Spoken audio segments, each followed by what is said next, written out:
Tula para kay nanay at tatay. Salamat po sa walang sawang pangunawa at sa gabay nung kami ay bata pa. Kayo po ang nagturo sa amin kung paano maglakad, magsulat at magbasa at ano ang bayan at nitong halaga sa ating bansa. Sa bawat hamon at hirap nitong buhay, magulang ang siyakong kaagapay tungo sa tugatog ng aking tagumpay at sa walang sawa nilang walang humpay. Sa hirap at ginhawa, sila'y sumusuporta. Wala man akong may bibigay na pera, basta ang mahalaga ay mahal ko sila.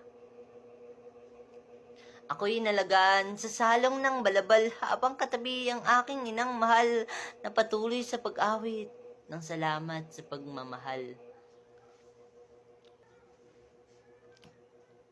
Sila ang aking dakilang mambabatas na nagsasabing mamuhay ka ng patas at sa mabuting aral ay huwag umiwas sapagkat walang silbi ang pagmamataas.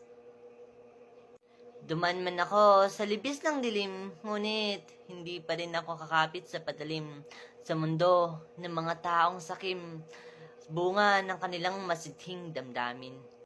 Ang buhay ay parang braha, itataya lahat, pawis at luha, kapalit lang ng mga bagay na puno ng saya, na kung saan hirap ay di alintana.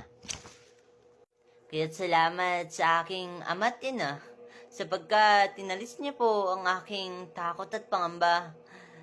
Kaya heto ako ngayon, puno ng saya at pag-asa, sapagkat kayo po ang aking matibay na panangga. Mga payo nila't ama't inang binanggit, sa puso'y mananatiling nakaukit. Masaktan man ako ng paulit-ulit, ngunit hindi pa rin ako magtatanim ng galit.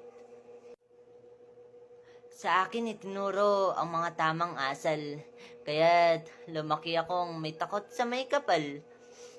Bagyot tunos man ang palaging sagabal, ngunit pag-ibig niyo pa rin po ang siyang palaging mangingibabaw at itatanghal. Sa lahat ng mga ama't ina, salamat po sa inyong mga payo at sa walang sawang sakripisyo. Kayo po ang nagbigay ng aming buhay, maging tulay upang makamit namin ang tuktok ng tagumpay. Muli, ako nga po pala si Chewy, or you can call me Chonky. Salamat po.